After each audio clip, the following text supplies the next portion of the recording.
The sirens were already screaming when I turned the corner onto Maplewood Drive. Thick black smoke clawed at the morning sky, blotting out the sun. My heart stopped. It wasn't just any house, it was mine. I slammed the car door and sprinted toward the cul-de-sac, heat licking my face before I'd even reached the driveway. Flames devoured the cedar siding, shattering windows in sharp bursts. The scent of burning wood mixed with something bitter and acrid. Plastic. Maybe memories. "Where's the fire department?" I shouted at a cluster of neighbors gathered across the street. "They're on their way," Mrs. Patel cried. Her eyes darted toward the corner of the street, where Karen Whitfield, our HOA president, stood with her arms crossed, a faint smirk tugging at her lips. We'd been at war for months, ever since. She tried to find me for planting sunflowers instead of the approved rose bushes. But this was something else. "Karen!" I yelled, storming toward her. "What did you do?" She tilted her head. "I don't know what you're talking about." Maybe if you'd followed the HOA rules, this wouldn't have happened. Before I could reply, a fire truck roared up the street. Firefighters leapt out, dragging hoses, their shouts lost under the roar of the flames.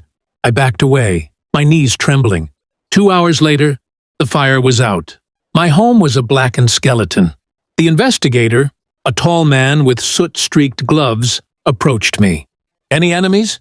he asked, glancing at the charred remains. I looked over his shoulder. Karen was still there, sipping iced tea from her porch. "Yeah," I said quietly. "Just one." That night I barely slept. The insurance company wanted an official report.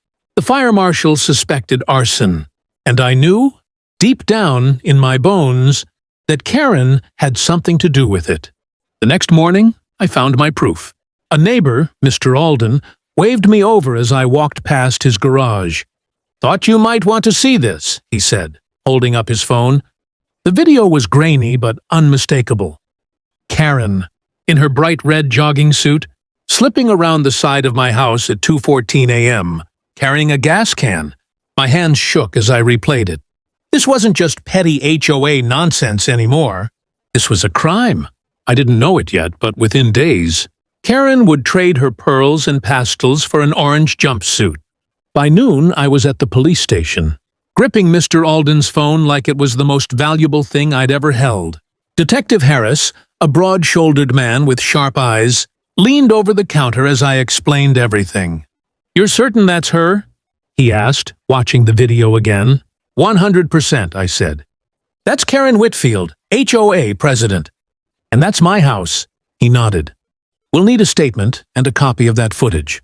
We'll also cross-reference the timestamp with security cameras from nearby streets." I spent the next hour reliving every HOA meeting, every petty note Karen had left on my door, every public scolding about community standards. Only now it wasn't about lawn decor, it was about arson. By evening, I got the call. "We're bringing her in," Harris said. From my front porch, what was left of it, I saw the police cruiser roll up too. Karen's manicured lawn. She stepped outside in her signature white sweater, hands on her hips, still wearing that faint smile. But when Harris read her rights, the color drained from her face. "This is ridiculous," she barked. "That man has been violating HOA rules for months. He's trying to ruin me." "Ma'am, you have the right to remain silent," Harris repeated. Karen didn't stay silent. She shouted all the way to the car, neighbors peeking from behind curtains. Some filmed, others just stared. I stood there, not gloating, but unable to hide the wave of relief washing over me. Over the next few days, the investigation unfolded like clockwork. Forensics confirmed gasoline residue near the origin of the fire. A store receipt matched the purchase of the gas can to Karen's credit card. Even her phone's GPS betrayed her, placing her in my backyard at the exact time of the blaze. The trial was swift.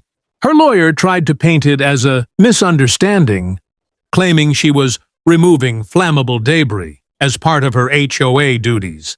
The jury didn't buy it. On the final day, I sat in the front row as the verdict was read. Guilty of arson in the first degree.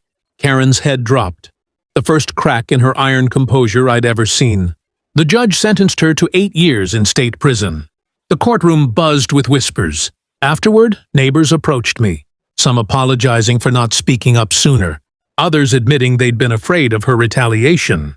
Maplewood Drive felt different, lighter somehow.